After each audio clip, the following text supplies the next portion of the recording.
Rekan-rekan media yang saya hormati, saat ini saya berada di Bangkok, Thailand untuk menghadiri sidang Komisi ke-80 UN Economic and Social Commission for Asia Pacific atau kita sebut UN-ESCAP.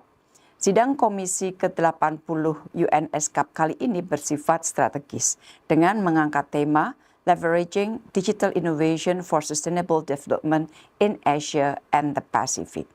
Pertemuan ini menjadi momentum kerjasama negara-negara di kawasan Asia Pasifik untuk mendorong pemanfaatan inovasi digital guna mengakselerasi implementasi Agenda for Sustainable Development 2030.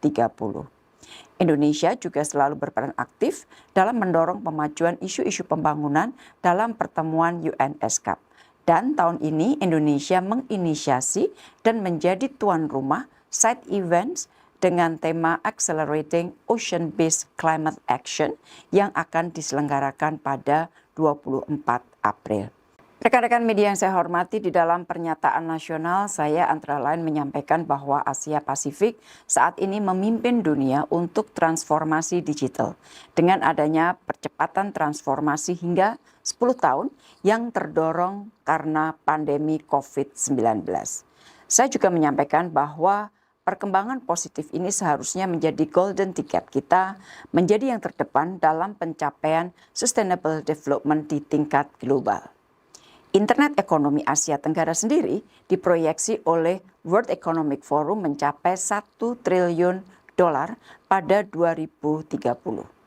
Namun demikian, saya juga menyampaikan adanya paradoks yang terjadi di kawasan. Laporan PBB mencatat adanya keterlambatan kawasan Asia Pasifik untuk mencapai SDGs sampai 32 tahun hingga tahun 2062 akibat pandemi COVID-19 dan konflik di berbagai belahan dunia. Untuk itu Indonesia mengedepankan pentingnya inovasi digital untuk mengatasi paradoks ini yang akan diwujudkan melalui pengembangan digital dalam aspek pemerintahan, ekonomi, dan masyarakat. Sejalan dengan hal ini untuk kawasan Asia Pasifik dalam pernyataan nasional Indonesia, saya menyampaikan 3 langkah kerjasama dalam kerangka UN-ESCAP, khususnya untuk mendorong inovasi digital secara inklusif di kawasan di dalam mencapai target-target SDGs. Yang pertama, pengembangan roadmap digital terintegrasi. Lanskap digital di kawasan Asia Pasifik saat ini sangat terpecah. Perbedaan kesiapan nasional dan regional serta kapasitas regulasi menciptakan halangan dalam mencapai inovasi digital regional. Untuk itu, Asia Pasifik perlu mengembangkan roadmap pengembangan digital untuk memfasilitasi pertukaran teknologi dan kebijakan, menjaring potensi negara-negara, serta mengharmonisasikan inisiatif yang ada di kawasan saat ini seperti di ASEAN dan APEC. Kedua, mempromosikan inklusivitas digital untuk menjembatani digital divide. Saya menggarisbawahi adanya gender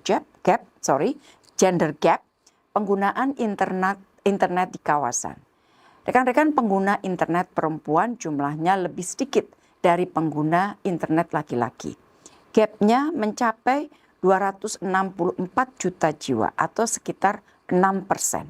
Selain itu, kualitas internet juga tidak merata.